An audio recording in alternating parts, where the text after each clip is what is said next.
সুপ্ৰভাত মৰমৰ শিক্ষাৰ্থীসকল আজিৰ ভিডিঅ'টোত আমি তোমালোকৰ পাঠ্যক্ৰমৰ শেষৰটো কবিতা ডক্টৰ নিৰ্মল প্ৰভা বৰদলৈৰ দ্বাৰা বিৰচিত কৰুণতম কবিতাটি আলোচনা কৰিম।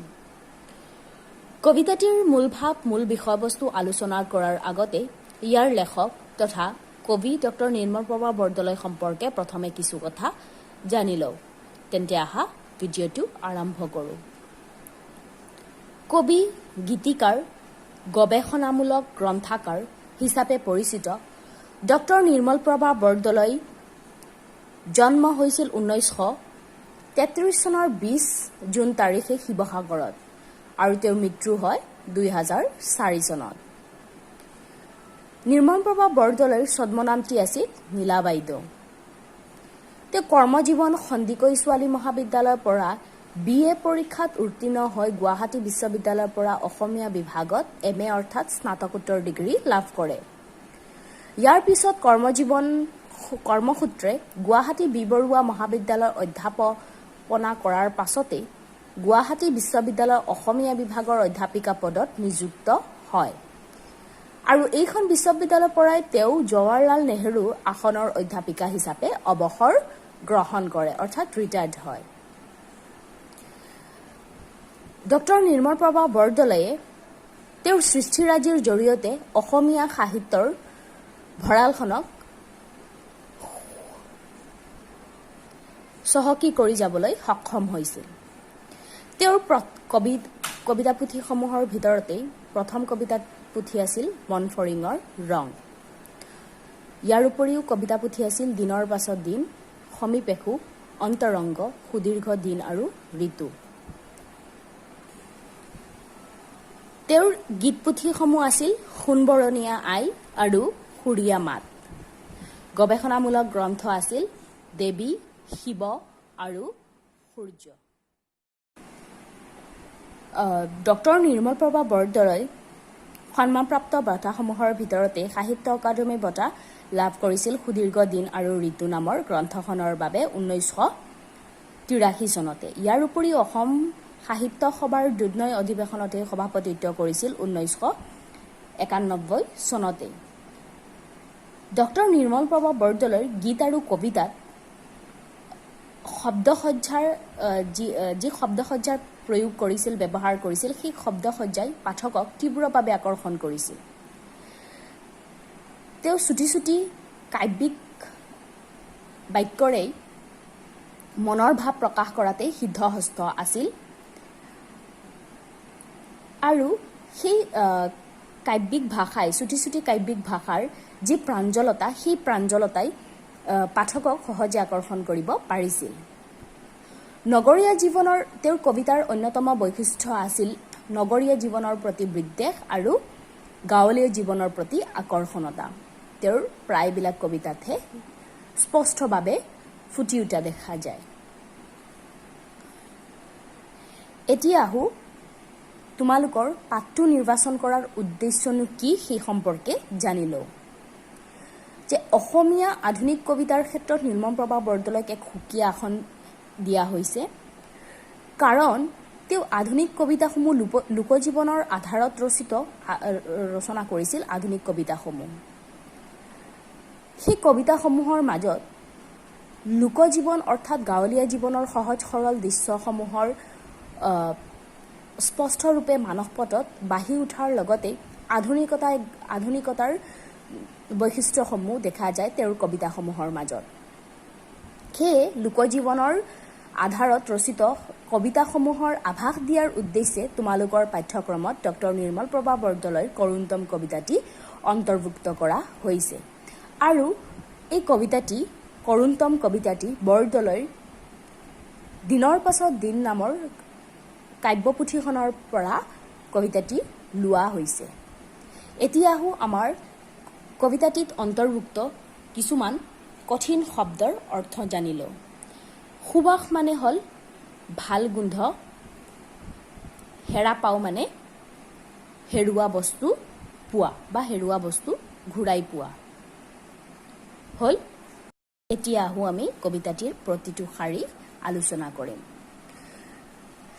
ডক্টৰ নিৰ্মলপ্ৰভা বৰদলৈয়ে কৰুণদম কবিতাটিৰ মাজেৰে অসমৰ গ্ৰাম্য জীৱনৰ সুন্দৰ প্ৰতিচ্ছবি উপস্থাপন কৰাৰ লগতে নিজৰ সন্তান অৰ্থাৎ ভৱিষ্যত প্ৰজন্মৰ মাজত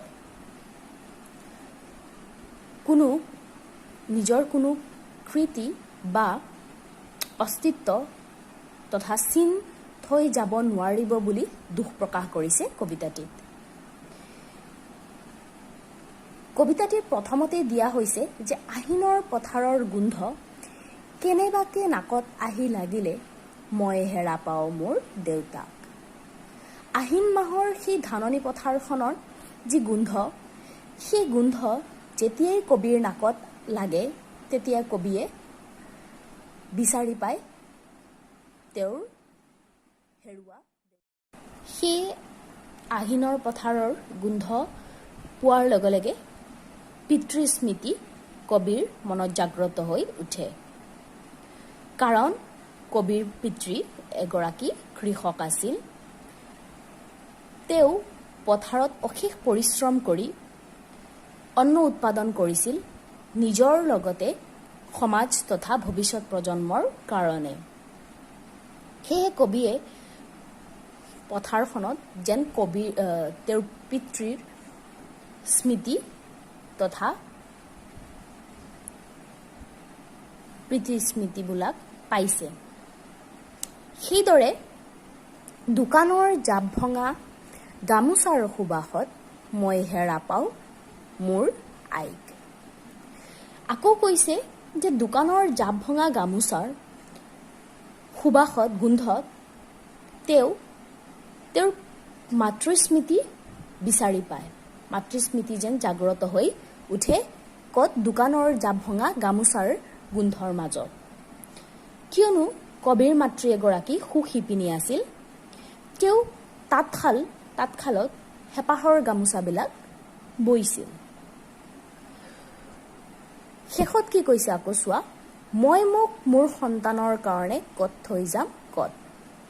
প্ৰথম স্তৱকত তেওঁৰ পিতৃৰ কথা কোৱা হৈছে, পিতৃৰ স্মৃতি জাগ্ৰত হয় ক'ত? আহিনৰ পথাৰৰ গোন্ধত। দ্বিতীয় স্তৱকত কৈছে যে দোকানৰ জাপ ভঙা গামোচাৰ গোন্ধৰ মাজতেই কবিয়ে বিচাৰি পায় তেওঁৰ মাতৃ। আকৌ তৃতীয় অৰ্থাৎ শেষৰ স্তৱকত তেওঁ নিজে নিজৰ সন্তান তথা ভৱিষ্যত প্ৰজন্মৰ কাৰণে ভৱিষ্যত প্ৰজন্মৰ মাজত নিজৰ চিনচাপ ৰাখি ক'ত থৈ যাব তেওঁ বিচাৰি পোৱা নাই। ইয়াতেই আধুনিকতাই গ্ৰাস কৰা সেই পৃথিৱীখনক কবিয়ে সুন্দৰভাৱে উপস্থাপন কৰিবলৈ সক্ষম হৈছে। আধুনিকতাই গ্ৰাস কৰা সেই পৃথিৱীখনত যেন কবিৰ অস্তিত্বত জীয়াই নাথাকে, তেওঁ সেই কথা মৰ্মাস্পৰ্শী ৰূপত অনুভৱ কৰিছে যে ভৱিষ্যত প্ৰজন্মত কবিৰ কোনো চিনচাপ নাথাকিব। কাৰণ কবিয়ে জানে এটা চামৰ অন্ত পৰাৰ লগে লগে নতুন এক চামৰ নতুন উদ্দীপনাৰে এই পৃথিৱীলৈ আহিব আৰু সেই নতুন প্ৰজন্মই কবিয়ে যিখিনি কৰি গৈছে সেই কামকেই কৰিব, কিন্তু তাত কি থাকিব? নতুন চিন্তাধাৰা, নতুন ধ্যান ধাৰণা তাত থাকিব। আৰু সেয়ে কবিয়ে সেই ভৱিষ্যত প্ৰজন্মত নিজৰ অস্তিত্ব নাথাকে বুলিহে অনুভৱ কৰিছে। সেই কবিয়ে দুখ প্ৰকাশ কৰিছে আৰু হতাশগ্ৰস্ত হৈ নিজকে প্ৰশ্ন কৰিছে যে মই মোৰ সন্তানৰ কাৰণে নিজৰ চিন ক'ত থৈ যাম ক'ত। শেষত সেই প্ৰশ্নৰে কবিয়ে কবিতাটি সমাপ্ত কৰিছে যে তেওঁ ভৱিষ্যত প্ৰজন্মৰ মাজত নিজৰ চিনচাপ ৰাখি থৈ ক'ত থৈ যাব তাক যেন কবিয়ে বিচাৰি পোৱা নাই। তোমালোকৰ আঘোণৰ কুঁৱলী কবিতা, উভতি নহাৰ কবিতা, তাতো যেন নৱকান্ত বৰুৱাই উভতি নহাৰ কবিতাটো ভৱিষ্যত প্ৰজন্মৰ মাজত নিজৰ চিনচাপ থৈ ক'ত থৈ যাব বিচাৰি নাপাই তেওঁ দুখত ভুগিছে আৰু সেই তেওঁ কৈছে উল্লেখ কৰিছে যে পৃথিৱীখনৰ পৰা এবাৰ যদি তেওঁ গুচি যায় পুনৰবাৰ দ্বিতীয়বাৰ তেওঁ এই পৃথিৱীখনলৈ উভতি অহাৰ ইচ্ছা নকৰে কাৰণ তেওঁ জানে যে এবাৰ তেওঁ গুচি গ'লে এই পৃথিৱীখনত পুনৰবাৰ তেওঁ উভতি আহিব নোৱাৰে আৰু তেওঁৰ এবাৰ যোৱাৰ পিছত তেওঁৰ অস্তিত্ব আৰু তেওঁৰ মৃত্যুৰ লগতেই তেওঁৰ অস্তিত্ব লুপ্ত তথা নিঃশেষ হৈ যাব। সেইদৰে আমাৰ নিৰ্মলপ্ৰভা বৰদলৈও লোকজীৱনৰ আধাৰত মানে হ'ল গাঁৱলীয়া জীৱনৰ প্ৰতিচ্ছবি ইয়াত উপস্থাপন কৰিছে অতি সহজ সৰল আৰু অতি চুটি বুলি ক'ব পাৰি কবিতাটি হ'লেও তেওঁ লোকজীৱনৰ আধাৰতহে ৰচিত কবিতাটি ৰচনা কৰিছে। সিয়ে প্ৰথমতেই আহিনৰ পথাৰৰ গোন্ধৰ কথা উল্লেখ কৰিছে। সেই গাঁৱলীয়া সমাজখনৰ আমাৰ আহিন মাহৰ সেই পথাৰখনৰ দৃশ্যটো আমাৰ মানস পথত বাঢ়ি উঠে। সেইদৰে দোকানৰ জাপ বঙা গামোচাৰ সুবাসত দোকানৰ সেই গাঁও পৰিৱেশত সেই তাঁতশালৰ কথা দোকানত জাপ ভঙা গামোচা কত আমাৰ তাঁতশালৰ কথা লগে লগে আমাৰ মনত বাঢ়ি উঠে। ইয়াৰ লগতে দোকানৰ জাপ ভঙা গামোচা সেই দৃশ্যসমূহ শব্দসমূহে আমাৰ চকুৰ সন্মুখতেই সেই গাঁৱলীয়া দৃশ্যটো তৎক্ষণাতেই আনি দিয়ে আৰু ইয়াৰ লগতে তেওঁ আকৌ ভৱিষ্যত প্ৰজন্মৰ কথা উল্লেখ কৰি কৈছে যে তেওঁৰ অস্তিত্ব তেওঁ জানে যে এই পৃথিৱীৰ পৰা তেওঁ যদি গুচি যায় তেওঁৰ অস্তিত্ব আৰু নাথাকে।